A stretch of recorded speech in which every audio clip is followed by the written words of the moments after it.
Are you happy?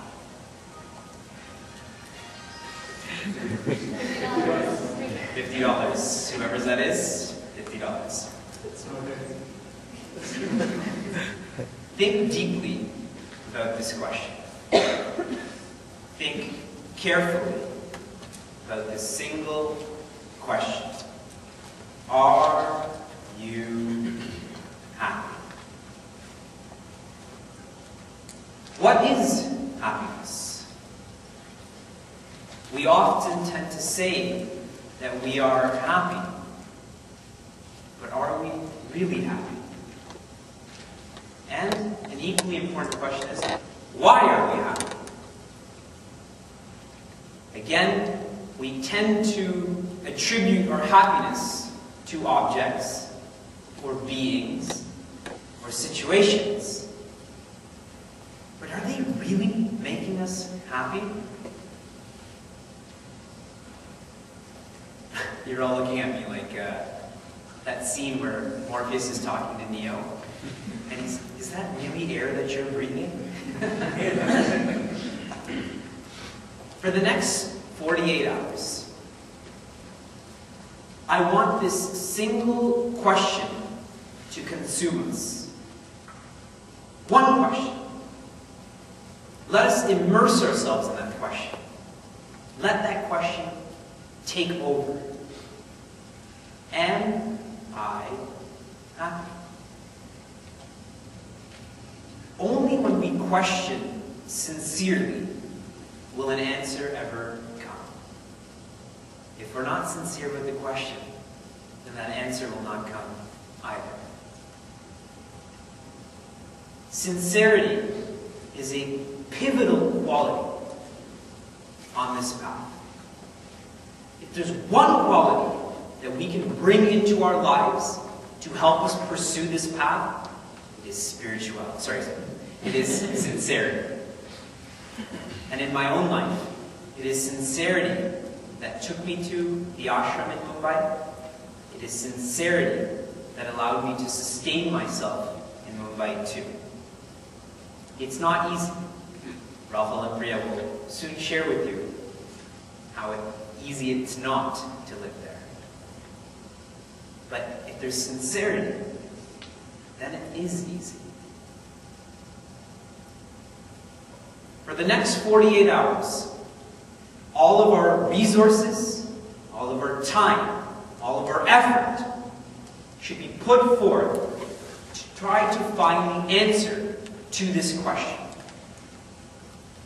This sincerity, it's going to be expressed like this, by giving ourselves to that. It's synonymous with love. It's synonymous with mumuksha. It's been almost 2 years since we studied the quality of a spiritual seeker. One of them was mumuksha. That desire for freedom. The desire to be free from limitations. Anger, frustration, procrastination, death, dependency, addiction, sorrow. To be free from all that. This will be our agenda for the next 48 hours. And if we can sincerely appreciate this question, then we will come to the honest answer that we are not happy. That our happiness is dependent, limited, fleeting. It is small r, real happiness. It's not big R, real happiness. This is not a message of despair. Vedanta is not a science that goes out and tries to make people sad. This is a message of hope. Vedanta is a science of solutions. Think about it. For those who are studying Tattva or Vivekji or Gita, right? Archaeologists are now saying Gita is over 6,000 years old. Tattva is 1,500 years old. Vivekji is an equally aged text. why are people still studying it? If the message was to depress us, that we're not happy, why would anybody want to read that?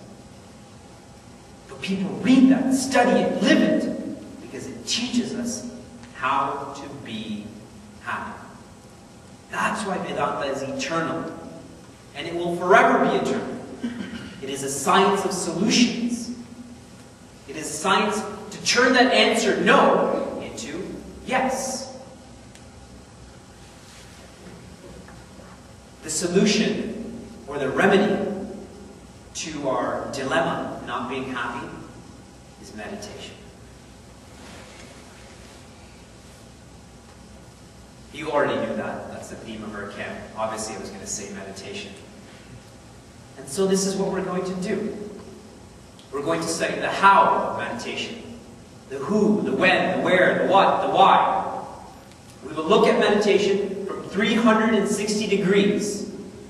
That way, we can actually practice meditation. We all claim to meditate.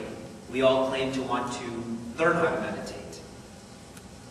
But I'll tell you, when we studied in the ashram, we were not taught a single class about meditation until 18 months of studying in the course.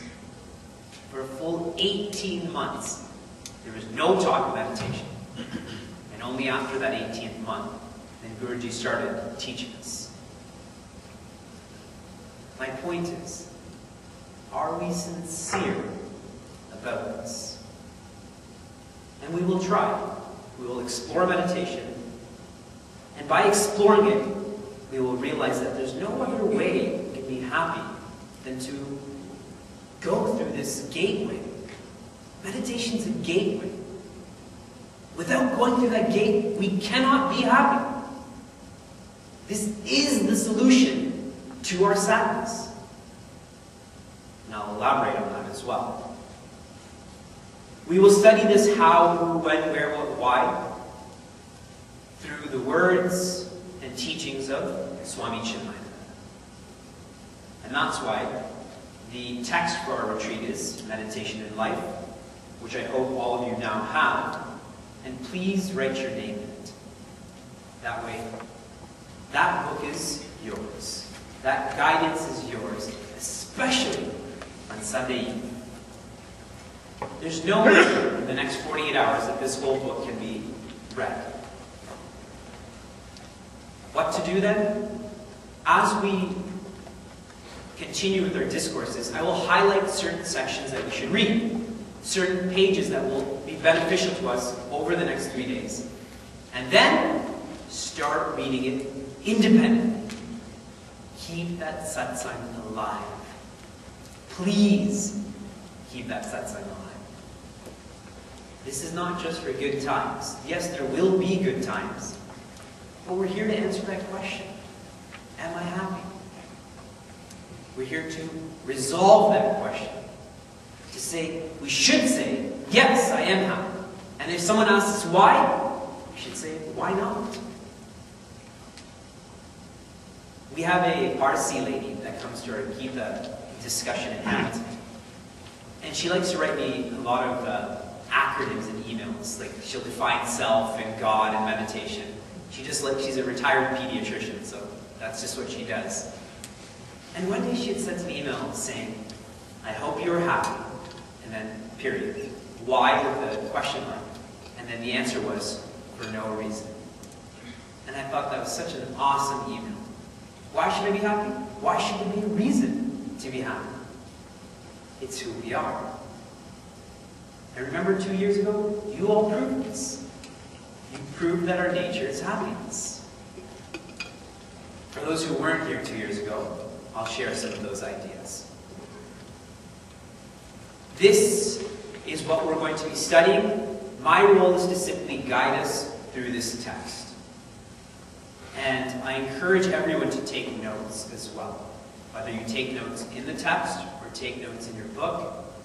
And why I'm saying that, having finished 2.25 years of studying at Sandipani, if someone said, you will have to study again, I will take twice as many notes as I took the first time around.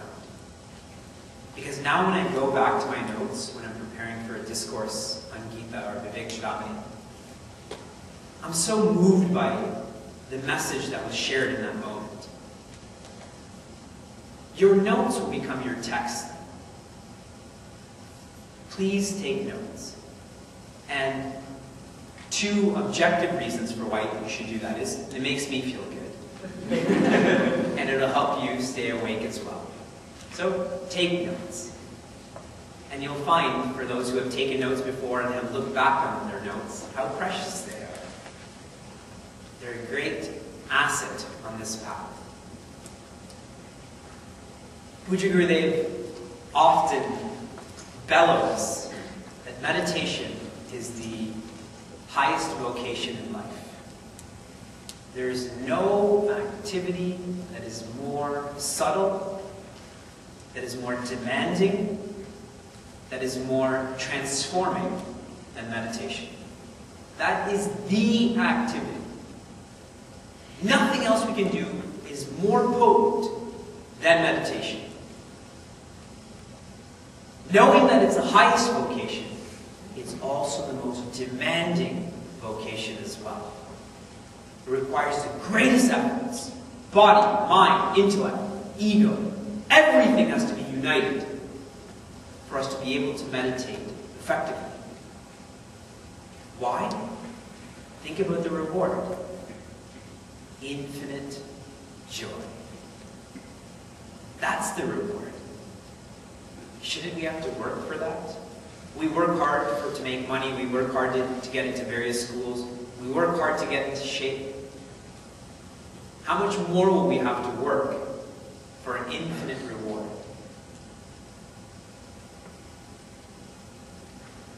Knowing how challenging it is, Nikhil, Mansi, and all the other coordinators, along with myself, we've put together a schedule that will balance theory with application, philosophy with practice. Because we want to be able to leave on Sunday evening, being able that on Monday morning, if we tried to meditate, we'd be able to. We'd know how to. So there'll be a lot of practice time too. There are 4 discourses, 1 hour each, and then there are 3 meditation sessions.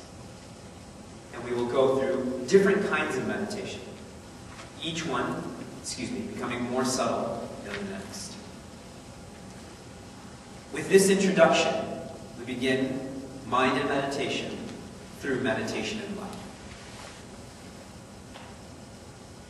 If I were to ask you, in the last week, have you ever experienced a sense of being overwhelmed, or uneasy, sad, frustrated? If I ask that question, I'm pretty sure that most people would say, yeah, I experienced some of that this past week. Again, the idea is not to depress anyone, but the idea is only when we're aware of our sorrow will we do something about it. Like in a movie that was just shared. If you're aware, then everything changes then. If I have a disease and I'm not aware of it, then why don't I go see a doctor? And I'm reminded of people often complain about pain. But pain is a blessing. If there's a candle here and I put my hand over it and I don't sense pain, then I keep my hand there. And my hand burns up. But the fact that this body senses pain helps me to react and move my hand. And so sorrow, it's too bad that we're sad, but it's also a blessing. Because being aware of that becomes the catalyst for us to seek happiness. It becomes a catalyst for us to grow beyond that. G.I. Joe. Knowing is half the battle. Awareness is that first step to a solution. And that's why I started this with asking, are you happy? And if we're sincere, we recognize that we're not truly happy, then we'll do something about it. And if we don't, that would be a tragic situation. Imagine knowing that you have a disease and not doing anything about it. That would be a tragic situation. That would be like being Ravana from Ramayana. 3 types of people in this world in regards to illness. The first type of person is sick but doesn't know that they are. The second type of people are sick and they know that they are. What do they do then? They seek a solution, a remedy. The third type of people don't allow themselves to get sick. S-I-C-K, okay, not seek, sick. Some people are offended. Why is he talking about Sikhs like that? The first example is Ravana, who was sick, but he never knew he was. And so he continued to be the way he was. An example of the second type of person, who's sick, knows they are, seeks a solution, is Prince Arjuna. He knows he's shattered. And so he says to Lord Krishna, Shishyasteham Shavi Mam Mam Prapanna. I am your disciple. Please guide me definitively. An example of the third type of person who doesn't allow themselves to get sick is Lakshmana. His mother said, where Lord Rama is, that's where Ayodhya is. Who is your mother now? Mother Sita. And that's all he focused on. In Ramcharitamanas it said that Lakshmana did not sleep for 14 years because he couldn't bear that his father and mother, Lord Rama and Mother Sita, were sleeping on the ground. He didn't eat for 14 years because he couldn't handle what they were eating. Figs, grass, berries. And at one point, when Lord Rama and Lakshmana are looking for Mother Sita after Ravana kidnaps her, and they find some of her jewelry, because she was throwing it when she was on the Viman, on that craft that Ravana was taking her away with. They were finding that trail of jewelry, and Lord Rama, in his desperation, picks up the piece and asks Lakshmana, is this Sita's? Do you recognize this? And in tears, Lakshmana in tears says, I don't recognize it because I've never looked past your feet. His focus was just on the feet of Mother Sita. What I'm trying to share is, we may not be Ravanas, we may not be Lakshmanas, but most of us probably are those Prince Arjunas. The fact that we're here shows that we have some of those qualities of Prince Arjuna, that we want to be happier. We want to know what meditation is. It is very important to practice this awareness.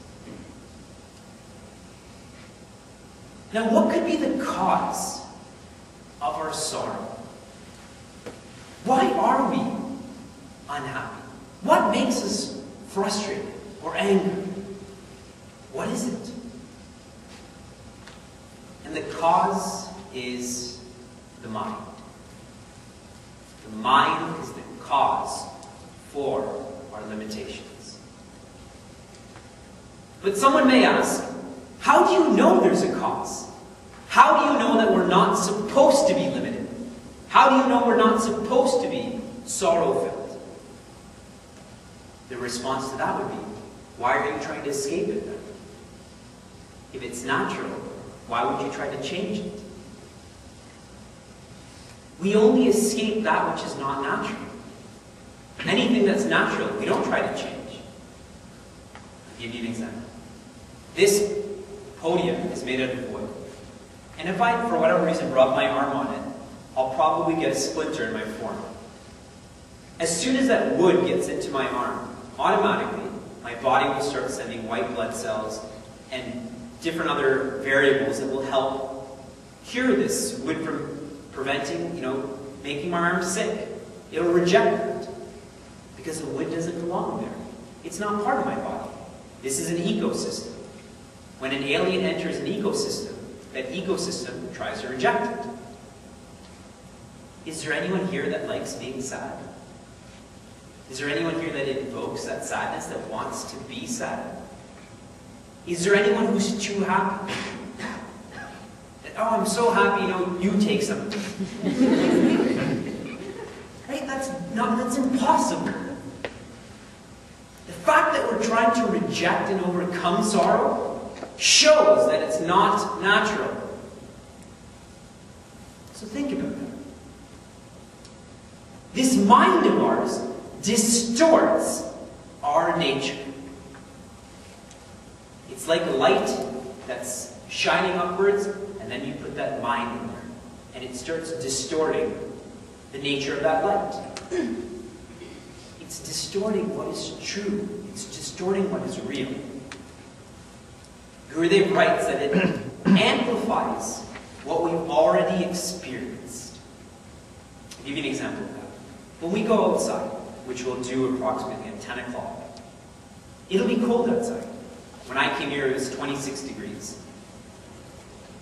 And it will be cold, the body will recognize it, the mind will register it. But then, the mind will say, it's too cold here. Chicago sucks. I wish I wasn't living here. I wish I lived in Florida. And it'll go on and on and on.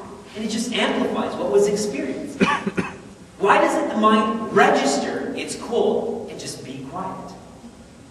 But it never does. It just keeps amplifying what was experienced. The same goes with the good. We eat Swamiji's broccoli, right? And it was great. And then as soon as we're finished, we're planning that. During those icebreakers, I'm going to get down there first and get myself another bowl. And we keep on thinking about it. Wow, I wish Vivekji would stop talking so I could keep thinking about the restaurant.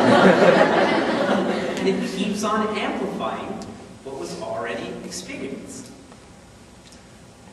And it's so furiously extrovert. The mind just wants to go outside.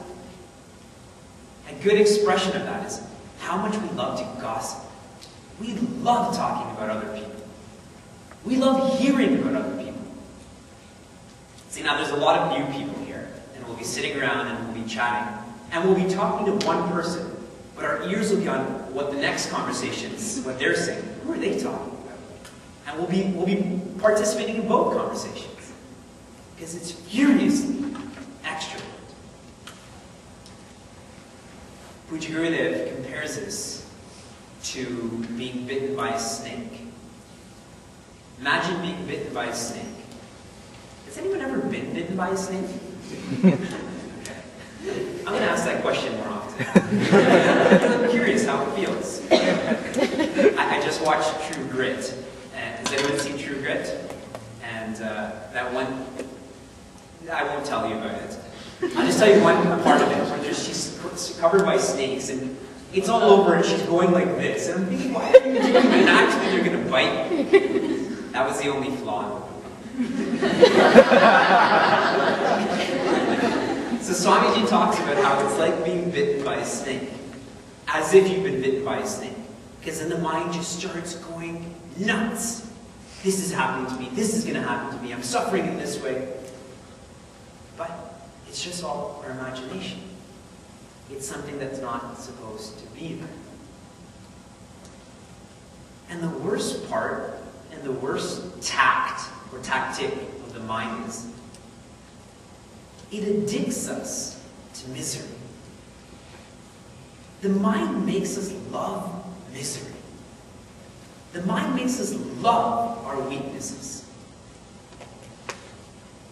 I was sharing yesterday in the stress management talk that when someone's stressed, they love talking about their stress.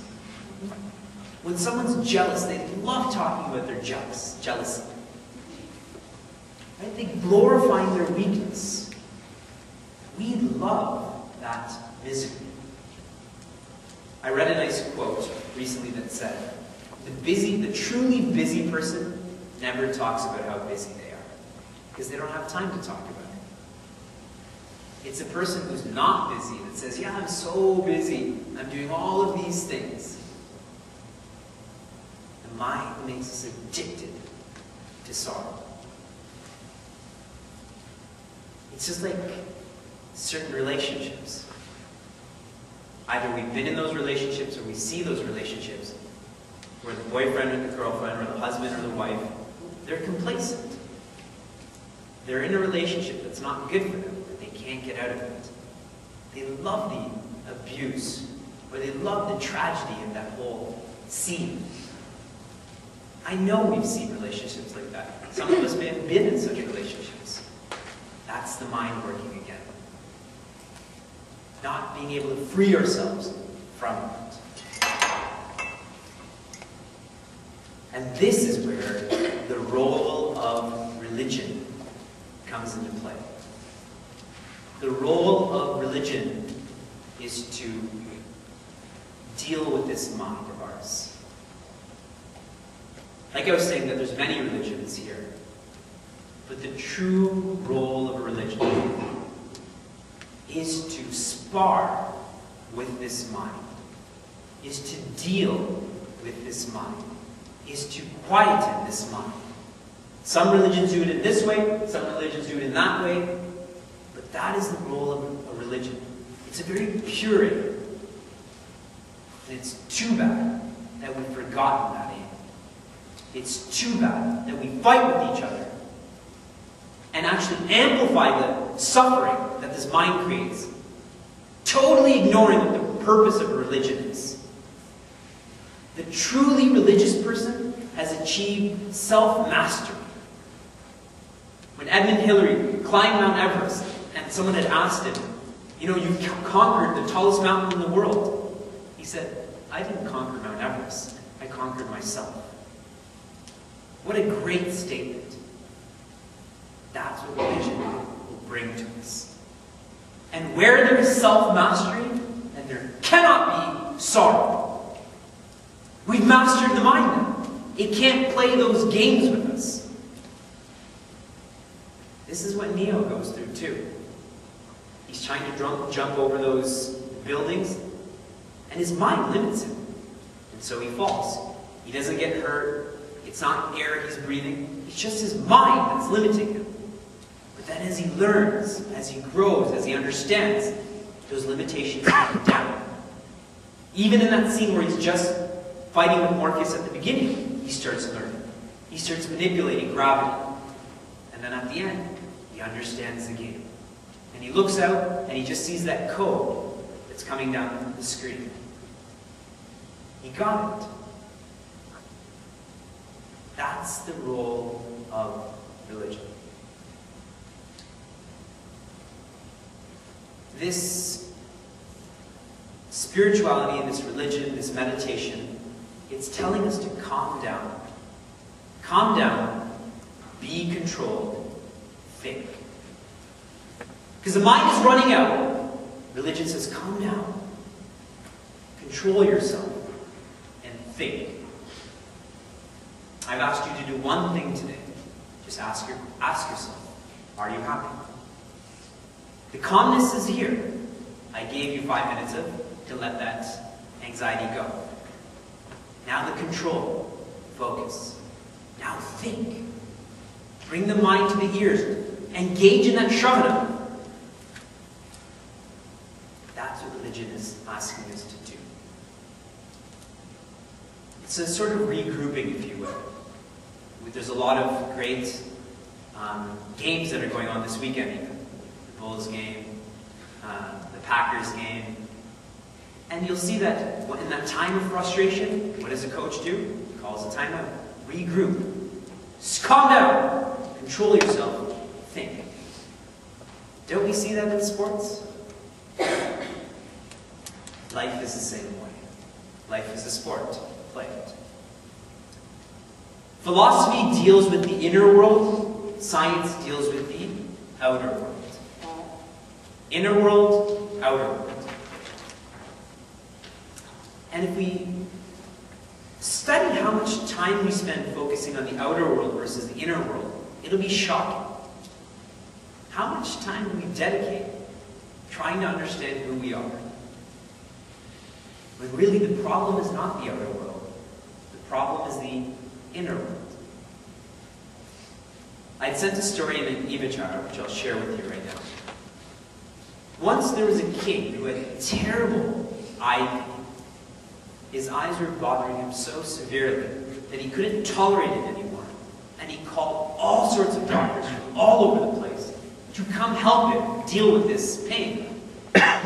So doctors from every corner of the kingdom came and told him to eat this and do this and don't do this and sleep like this. But nothing helped him get over that pain. So the doctors couldn't help, so he started calling wise men to give their advice. And one wise man said confidently, "If you only see the color green, your pain will go away. If you only see the color green." So the king heeded that advice and he told his ministers, "Make sure you cover everything with green." So they went and they bought paint, they created paint, they got green dye, and they started putting paint and dyes and colors everywhere. Everything was green. And the king would look out, and that pain went away. This wise man, he's just wandering around, he's a wanderer. All wise people apparently wander. He happened to wander back to that kingdom, and he wanted to find out how the king was doing. So he walks into the king's area, and the ministers see him, and they're happy that he's coming. But he's not wearing green, so they immediately take buckets of paint and throw it at him. And he's a wise man, so he doesn't get angry.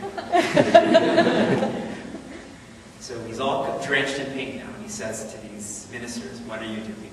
And the ministers say, "Well, who told us that the king has to see everything green?" And then the ministers say, "Yes, you've done the job of covering everything and making it all green. But wouldn't it have been smarter and cheaper and easier to make the king wear green glasses?" See that? That's you and me. We're trying to cover the whole world with rubber so we can walk everywhere. The smarter thing to do is wear shoes. We're trying to manipulate the outer world to make us happy. But if we only factor in and control this entity, the mind, that's distorting what is natural, we can be happy all the time. Not we can be happy, we should be happy all the time.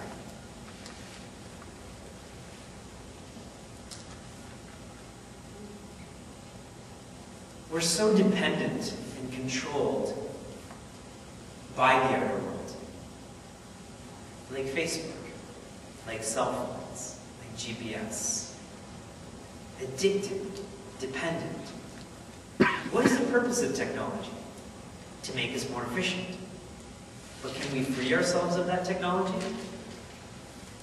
Within 2 minutes of being in here, someone's cell phone went off. Those people who came from out of state, do you think you could have got here without a GPS? We're so dependent now. Did the technology control us, or do we allow the technology to control us? Does GPS care who's using that GPS? Does the cell phone care where it's stored? We allow ourselves to be limited. Please keep in mind that we are creating this tragedy. We're perpetuating this tragedy.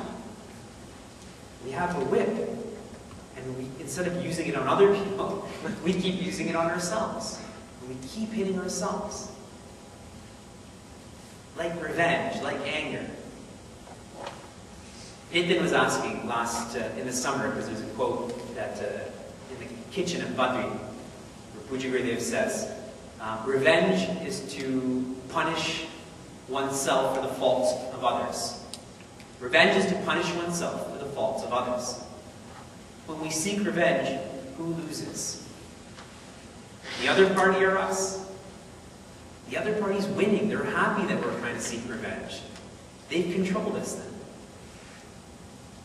We perpetuate this sorrow. We're going to spar with our mind. And only we humans can spar with the mind. Only we humans can deal with our mind. A dog doesn't ask itself, what is a dog? Am I happy? Can I evolve into another being? Dogs don't ask those questions. Animals don't ask those questions. Only you and I can. Unfortunately, we don't ask those questions either. But we should. We should ask that question. We have that capability. Let's make use of it. We have to spar with our mind. And that's exactly what the beginning of meditation is. Sparring with the mind. Who is the opponent in this sparring? Who are we cheering for? Who are we strengthening? The intellect.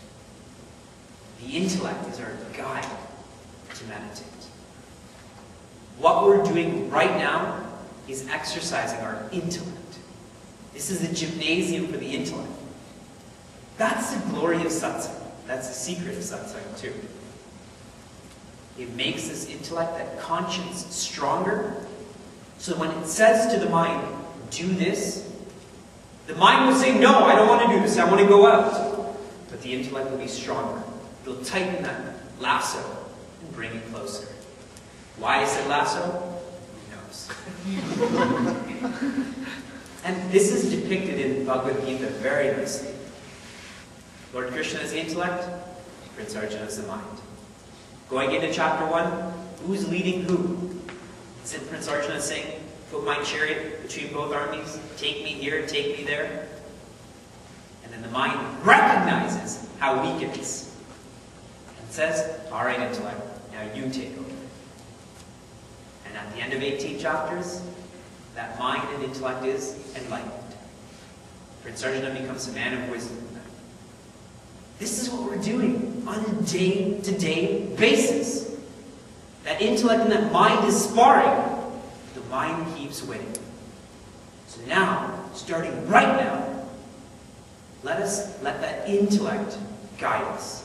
Let that conscience take us where we should go. We tend to think that we're this body only, or the body and the mind. But Swamiji says there are 4 parts to our personality. We have the body, we have the mind, we have the intellect, we have the spirit. I like to analyze it that we have 5 parts. Body, mind, intellect, ego, spirit. And if we're aware that we're not just a body, or not just a mind, our whole game plan would change that. It's like being married, for those who are married. Your opinion alone doesn't count that. 2 opinions count that. And I'm not going to say that the woman's opinion counts more, because that's a preconceived notion that is perpetuated, that you're supposed to be unhappy in the marriage. The woman wears pants in the marriage. It should be equal. There are 5 parts to our personality, and if we were aware of this, our game plan would change them. If we just think we're the body, eat, drink, and be merry, who cares about anything else? Let's sleep all we want, let's eat all we want, doesn't matter. But if I have a body and a mind, then I should try to keep this clean.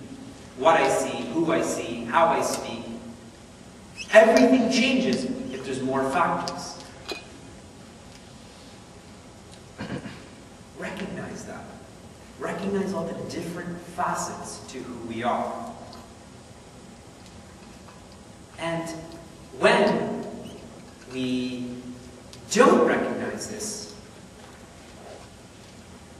we are a disintegrated personality. The tongue is saying, I want to eat more. The mind is saying, yes, yes, you should do that. But the intellect is saying, you're trying to lose weight. But the ego says, who cares how you look? And we're all running around, but we're not getting anywhere. When there's no integration in our personality, we are so inefficient. Using the example of waking up in the morning. We all know when we should wake up. There's things to do, but there's no integration. The body says, I'm tired, even though the body doesn't say that. It's the mind that says that. And the intellect says, no, no, you set your alarm clock. And the mind says, shut up, I'm going to sleep. And we say, okay. And we do it day after day after day. And eventually, after getting beat up so much, after the intellect gets beat up so much, it becomes impotent then. You can't do anything then. That's why it's dangerous. You know, using that small example of hitting the snooze on a regular basis, that's dangerous. Because then it will just extend to another activity, and another activity. The mind is king then. And when the personality is integrated, we become super efficient. We decide something and everything follows suit. And that gets done.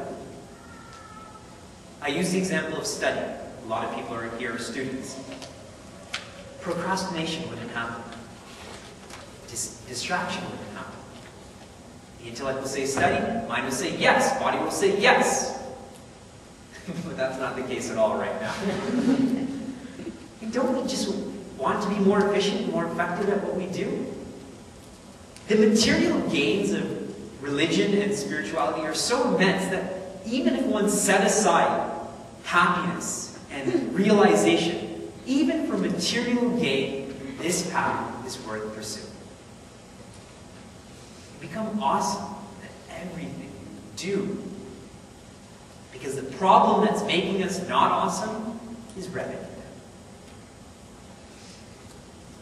And in this disintegration, we fail to appreciate that that which is finite cannot make us happy. If you didn't hear me, I'll say it again. The lack of integration in our personality causes us to believe that the finite world of experiences will allow us to be happy. But no combination, no permutation of finitude can equal the infinite. Not mathematically, not scientifically, definitely not philosophically. It's not going to happen. We are what we want to be. We are exactly what we want to be, but we don't know it. It's like me asking, where is my mission bracelet? All I have to do is become aware of it.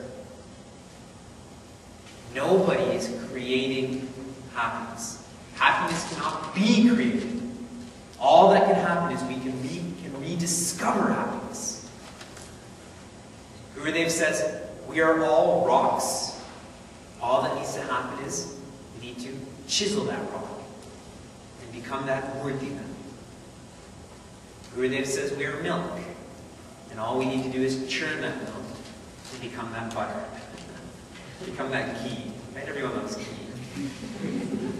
But the point is that we are what we want to be.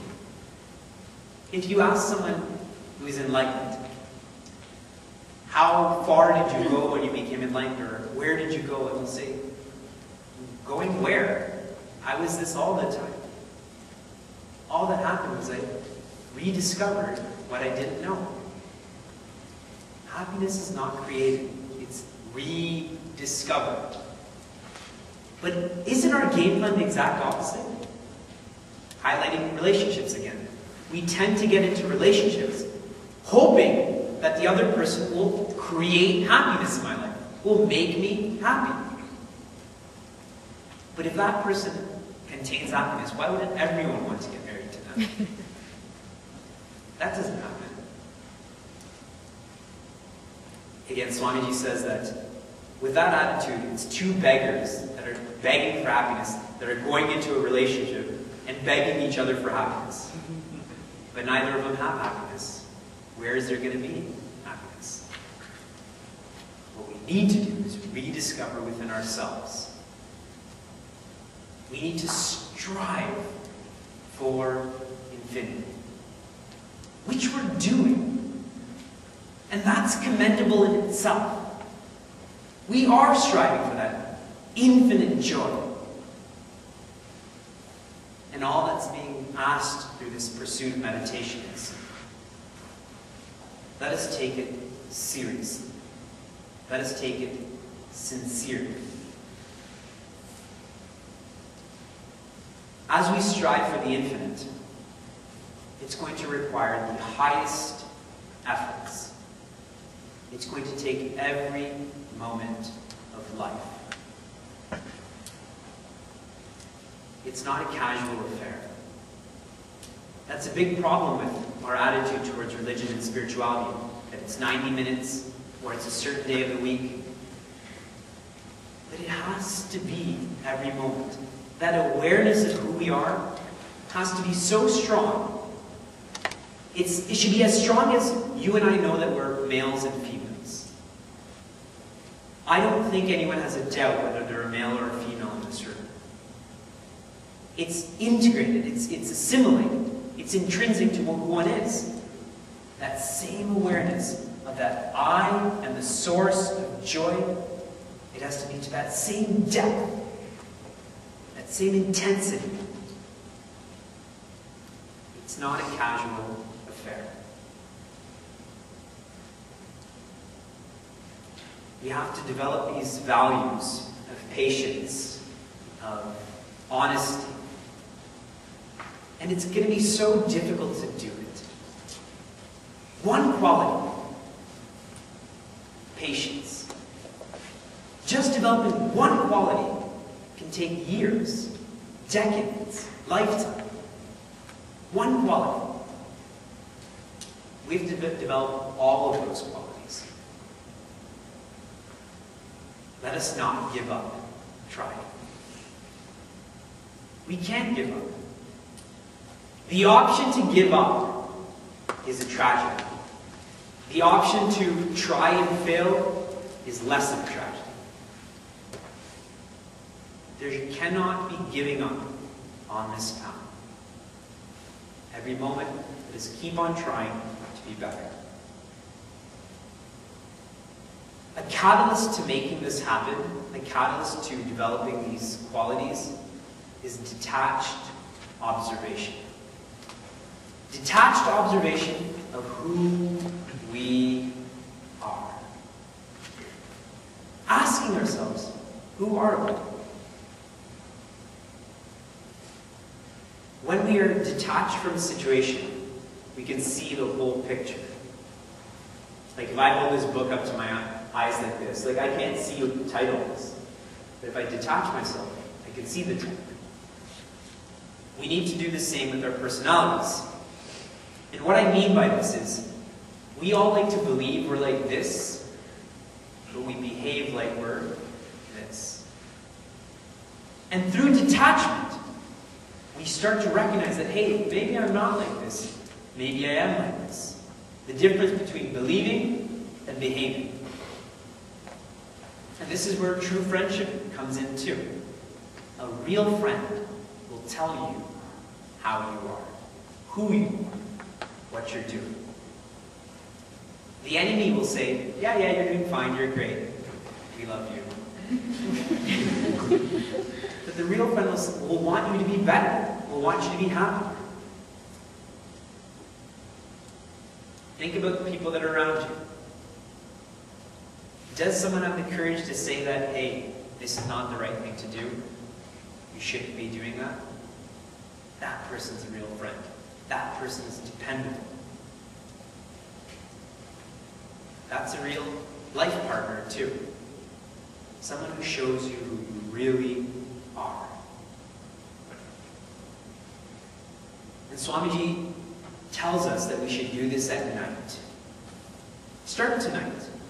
Before you go to sleep, review your whole day. From the time you woke up, and go through everything you did in the day, situation by situation. So suppose you woke up and you press the snooze button. So you acknowledge that, hey, there was a time where I was supposed to get up, but I didn't. You get breakfast, you get onto the bus, and you get in an argument with someone, who knows why. And review that. Why did the argument happen? How did I feel during the argument? What could have prevented that from happening? Studying, eating, interacting with people. And review that day. Because at that nighttime, we're detached from the situation. We don't project our own interpretation to the situation. Then we will see what our true colors are. And our Paramahansa Yogananda says very nicely, every day, ask yourself if the Pandavas won or the Kauravas won. Whenever we give in, whenever we succumb to the lower self, the Kauravas have won. Negativity is. has gained victory. Whenever the Pandavas win, that means we stepped it up. We took the path that is right. And every day of our lives, the Pandavas should win a little bit more, a little bit more, a little bit more. And one day will come when the Kauravas are defeated and tired. On that day, we will smile without reason. We will practice Dharma. We'll have an integrated personality. We will see life as a whole. We will live a whole life. So start tonight. Reflect on one's day.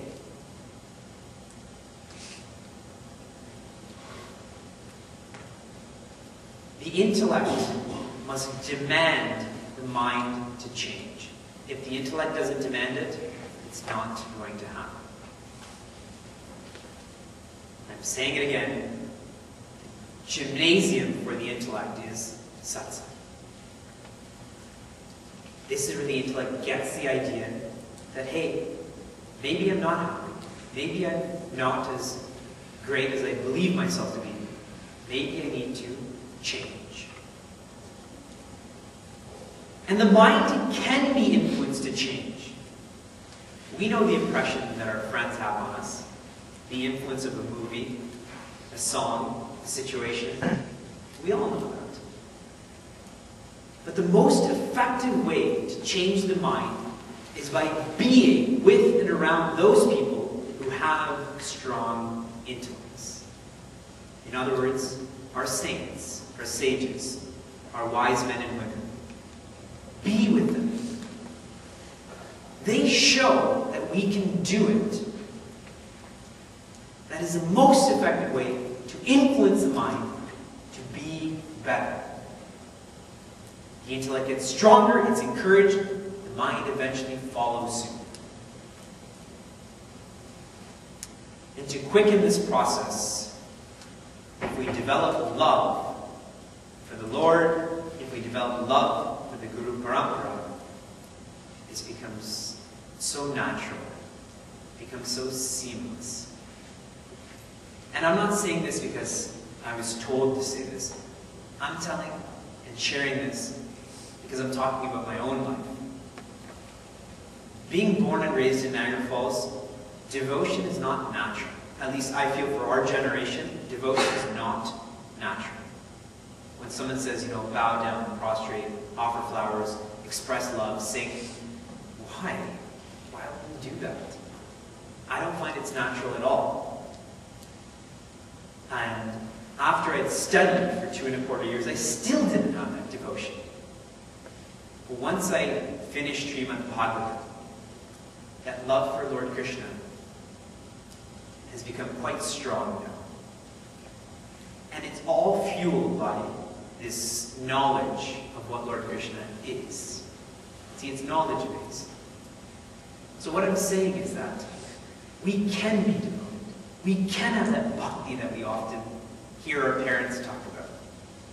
And the way to get that bhakti is study the essence of what our scriptures are, who our saints are.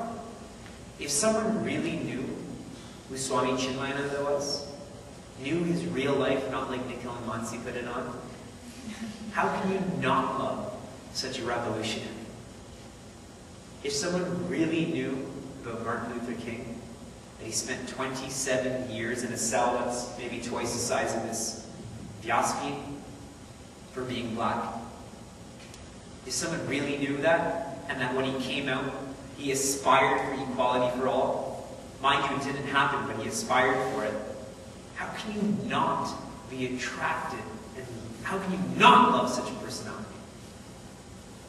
So in the same way, if we know what the Lord is, what God is, if we know what our Guru Parampara, our tradition of teachers is, the sacrifices they've made, their capabilities, their qualities, walking this path becomes much more rapid. We fly through this path. On page 53, there's a beautiful message on And you don't need to take it out. Just make a note to read page 53. And Swami Chitmananda very accurately writes about how we lack reverence towards most religious matters. And then he goes on to share, if we do have that reverence, how much more smooth and fulfilling this path becomes. This is our introduction to meditation. This is our discourse on the need for meditation. This book is broken down into 4 parts, and every discourse will deal with one part. So today we've dealt with the need for meditation. One takeaway, if nothing else registered, the one takeaway for today is ask yourself if you are happy. And I'm not going to say I hope the answer is you're not. I actually want the answer to be yes. But if the answer is no, then the way to become happy is meditation. That's why Gurudev called the first part of meditation in life the need for meditation. Until the next discourse, keep this idea churning in your mind, the need for meditation. Why do I need this? Why should I pursue it? Why should I learn this?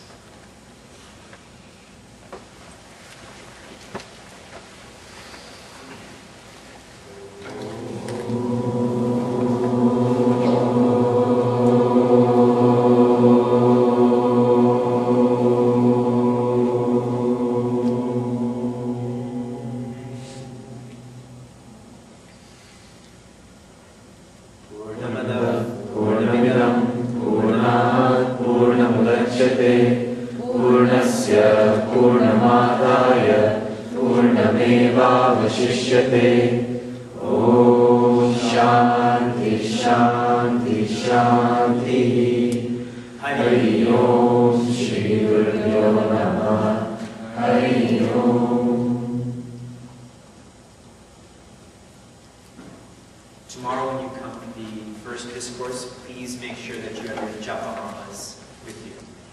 Everyone was given a japa mala? Team? Nikhil Mansi, yeah? Make sure everyone has it. Yes, I know you're Nikhil. Japa malas were given to everyone? Okay, so please make sure you have that for the first discourse.